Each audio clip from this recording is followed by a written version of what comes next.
काप कुंदियां मंजलां पैलियां सन ते जदों मेरे मुहम्मद दी लोई हुई सी रब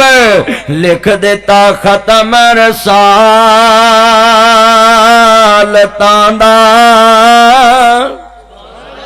को खोलिया कर यार आवाज इंज चुक जिवें हुकूमत ने पेट्रोल चुकिया है चुक चुक मेरा चन रब लिख देता खत्म रसालतां दा ठंड नहीं पई हाँ जी 140 रुपये मैं पवा लिया पेट्रोल बड़ा हाई ऑक्टन पवावा ना मैं 180-90 रुपये पवाना है गड्डी भरन लग्या जो टैंकी फुल करा के निकली दा ना तो तोते उठ जाते ने तवज्जो तवज्जो तवज्जो बच्चो मैं बड़ा पिटदा हुन्ना सा लोकां नूं बाजो आंदे ही तेनू की है सियासी गल ना करया कर तकरीर करया कर ते मैं कहा हुण मरो हुण मैनू की है ते मैं उदों बड़ा तुहानूं आना बाजो नहीं बचे बस तुहानूं अल्लाह दा हुक्म है हुण हाँ जी तवज्जो सारे मैं कहना वो भी हुण अज मौलवी नूं डबल दे के तोरेगा लग पता जाएगा क्योंकि पेट्रोल ही बड़ा महंगा है मिल के प्यार ना पढ़ना आया सारे जहान दा चन बन के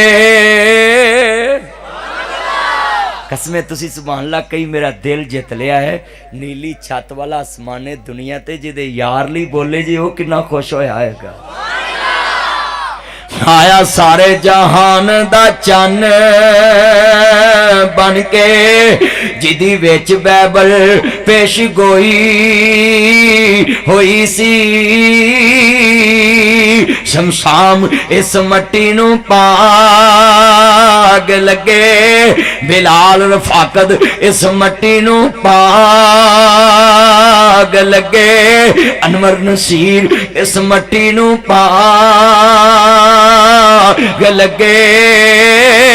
जुबैर उमैर इस मट्टी नू पाग लगे मोहम्मद सरफराज इस मट्टी नू पाग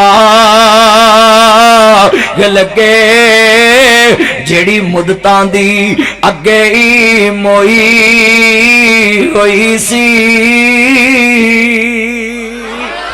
ते आया सारा लफ्ज बड़ा वड्डा कहन लगा मक्के चन चढ़े आ जग लो